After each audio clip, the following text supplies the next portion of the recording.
Putik, nag-snow na pala. Oras na ba? 6:56 ng umaga. Monday, October 30. Ito pala yung sira ng snow. Ito yung unang bagsak ng snow.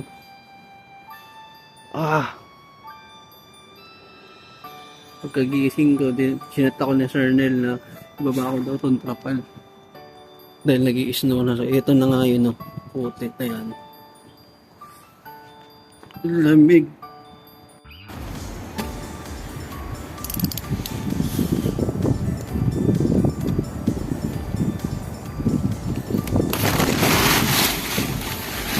Ayun lang. All set na siya. Nababa ko na siya lahat. Then, tali ko na rin yung baba at mga gilid. Ewan ko lang kung anong mangyari dito. Kasi parang bigat ng hangin eh. Kasamang yelo. Sobrang lamig. Ang sakit sa kamay. Putik. Totoo pala yun. Pero hindi pa ito yung mas matinding lamig. Alam ko. Marami pa tayong haharapin. Let's go. Putak, sakit sa kamay.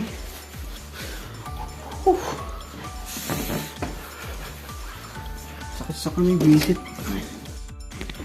Talaga palang di tayo makakadaan sa gubat. So yun yung way na yan. Ito yung way na to. Diyan ako palaging dumadaan. Yan yung gubat. So hindi pala talaga tayo makakadaan kasi tignan nyo. Wala na, puti na yung kulay green. So ito yung mga nasa parking natin. Ayan. So nag-ayos ako kanina ng toll na sobrang sakit sa kamay. Grabe.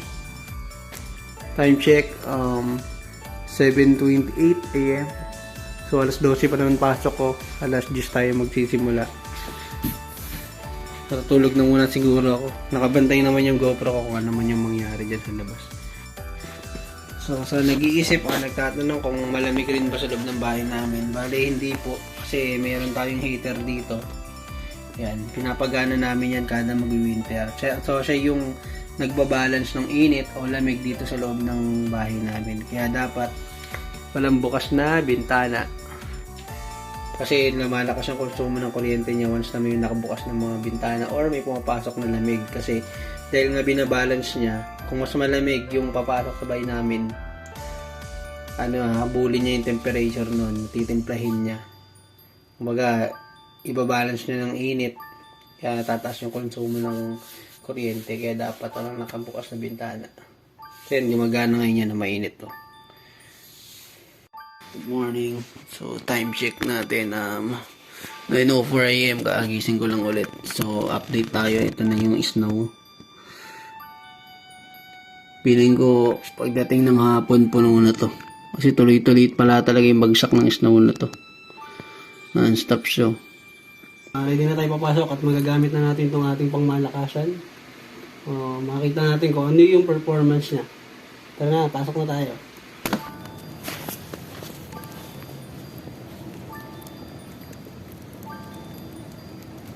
Ito na ang ating unang snow sa Canada. Ayan, kung nakikita nyo, puting-puti. So, itatry pa rin naman natin maglakad. Pero baka itong unang araw lang na to. Masusunod, magsasakay na tayo. So, try pa rin natin para makita din natin kung anong itsura ng gubat na dinadaanan natin kapag ka nag-snow na. So, ito makikita nyo. Yung no? Diba yan? Sabi ko sa inyo, mag-iiba yan eh.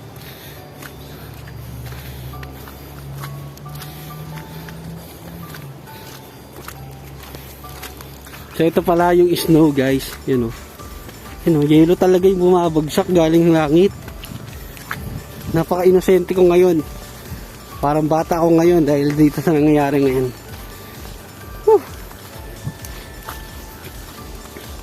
Pwede naman ako sumakay pero tinry ko pa rin maglakad. Para makita natin kung anong itsura ng gubat pag may snow. Nasuot ko na rin pala yung mga nabili nating jacket at yung sapatos. Yan. Update tayo. Medyo di naman ako nakakaramdam ng lamig ngayon. Pero tinry ko pa rin magsuot nito kasi syempre yelo na yan, iba na yan eh. Mahirap na manigas sa daan, di ba? Bali nagsuot ako ngayon ng long sleeve na itim din panloob, then sando, tapos naka leggings din ako, syempre dapat yun daw para mainit. Parang may tumatagos sa sapatos ko. Parang may tumatagos, nararamdaman ko. Tumalamig siya. Hindi ata mainam yung nabili natin, guys. Napa ko pa naman din sa tubig. Nararamdaman ko parang lamig. Oh.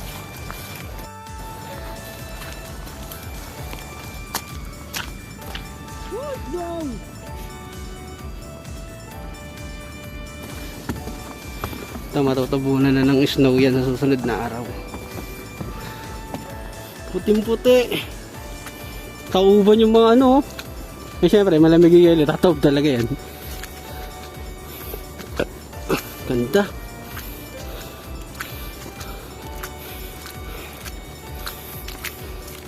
Mga siguro kahit sa hapon wala na to. Wala na tong daanan na to.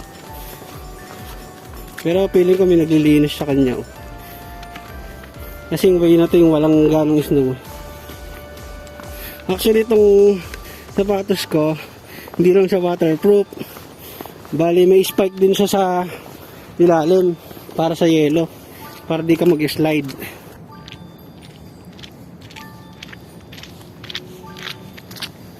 Lakas maka-Christmas talaga ng ano, pine tree na may snow. Oh. Diba? Lakas maka-Christmas. Ang lapet. Ang init din ng jacket ko eh. Kasi negative 30 ba ata? Negative 30 ata kaya ng jacket ko nito. Yung sapatos ko hanggang negative 40 kaya.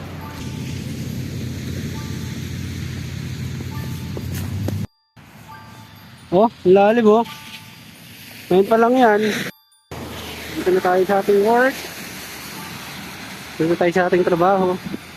Medyo di ko lang tinatagalan yung phone ko kasi nababasa.